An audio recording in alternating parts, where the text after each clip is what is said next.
Grace and peace from God our Father and from Jesus, who is indeed the Christ. I hope this greeting finds you well and walking in the light of God's love. Some of you remember that our theme for 2020 is Lord, open our eyes that we might see. When you read the text in Kings chapter 6, it tells us how Gehazi, the servant of Elijah, got up, looked out, and saw the Syrian army encamped around them. He became fearful because he thought those who were for the Syrians were more than those who were with him and Elijah. And so Elijah prayed a simple prayer: Lord, open his eyes that he might see. Here we are in the middle of a pandemic. We had no idea that at this point of the year that we would find ourselves in a similar situation.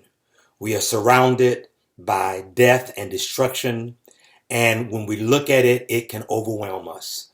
But remember, the Lord is saying to us, He is here to open our spiritual eyes that we might see what God is doing in our lives.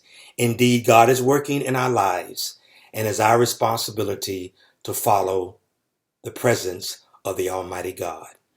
This week begins Holy Week, and so we want you to be reminded that on Sunday we will have our Palm Sunday Lord's Day worship. We will conclude with virtual communion. Please find juice and a cracker or a wafer, something that we can consecrate and we can receive it together as a collective community. Then on Wednesday, we will gather for our Zoom Bible study. On Thursday, we are encouraging you to share a meal with your family. For those of you who live alone, as you set your table and eat, set a table for the presence of God. Remember, it was on Maundy Thursday that Christ instituted the meal of the church known as the Eucharist.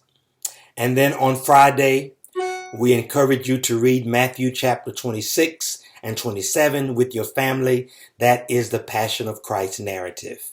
And Sunday, we will gather via our YouTube channel to celebrate resurrection. Let us also remember that we will meet for prayer via our conference call on Monday, as we do every Monday, and Wednesday at noon. So let us engage this Holy Week. It will be different for us, but nonetheless, it will be holy. Keep God first in your life. Know that God is with you. Check on a member, check on a friend. Know that you are prayed for, know that you are loved, and it is my joy to be your pastor. Make it a great day.